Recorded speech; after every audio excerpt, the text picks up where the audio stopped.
আমাদের আলফের আপডেট, ও এখন ট্রিটমেন্টে আছে। নারায়ণগঞ্জ যে পশু হসপিটাল, ওরা যে মেডিসিন দিয়েছিল, এই যে এটা হচ্ছে এমন বিষাক্ত একটা মেডিসিন, ওর ভিতরে কানের ভিতরে শত শত পোকা হয়ে গেছে। তো মেডিকেটেড একটা ন্যাপথলিন আর কি জানি একটা মিশিয়ে দিতে বলছিল। দেওয়ার পরে ও অসহ্য হয়ে পোড়া লাফাইতে থাকে। পরে আমি বুঝলাম যে এই ট্রিটমেন্টে ওর ভালো হবে না। পরে বাধ্য হয়ে আজকে ওকে পাঠিয়েছি পুরান ঢাকার যে মেডিকেল হসপিটাল আছে পশুদের, ওখানে। তো আসলে নিজেদের কেয়ারিংয়ে হচ্ছে পশু পাখি বেঁচে থাকে। কেয়ার না করে তাহলে পশু পাখিদের অনেক ক্ষয়ক্ষতি হয়। তো যাই হোক, ওর এই একটা দেশি কুকুর ওকে কামড় দিয়েছিল ওর কানে। কানটা প্রায় 4টা দাঁত বসেছে, 4টার দিকে ছিদ্র হয়ে ইনফেকশন হয়ে গেছে। এই ইনফেকশনটা এমনও হতে পারে যে শরীর, বডি, মাথা থেকে শুরু করে সব জায়গায়। ওর চোখটাকে তুলে ফেলতে চাইছিল। দেশে যে মিঠু আছে আমাদের, মিঠু আলফিয়ার টাইগার, তো মিঠু হচ্ছে একটু অ্যাগ্রেসিভ।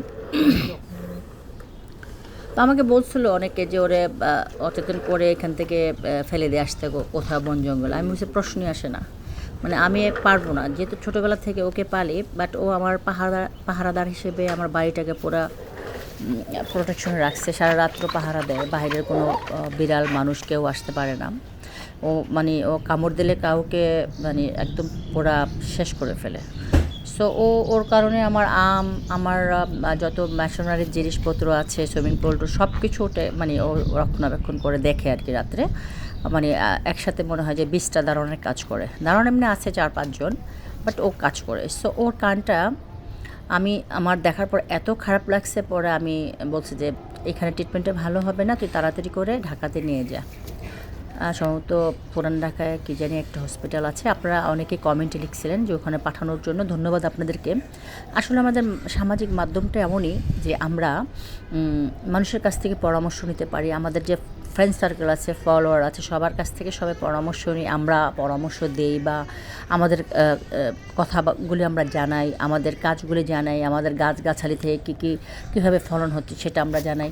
সব কিছুই আসলে কানেকশন মানুষের।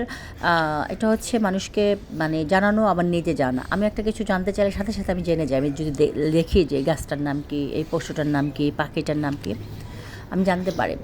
সো আমার এই ম্যানেজার, সুপারভাইজার, আমার ওখানকার লোকজন সবাই মিলে ওর ট্রিটমেন্ট করতেছে।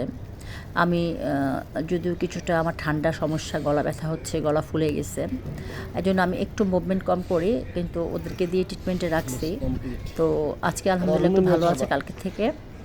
গত কয়েকদিন থেকে আজকে তো না, এই ঘটনা ঘটাইছে জাহাঙ্গীর সাহেব যখন অসুস্থ হয়েছে, ওখান থেকে একটা ছেলে নিয়ে আসছিলাম যে ওর দেখাশোনা করতো, তখনই ঘটনাটা ঘটাইছিল।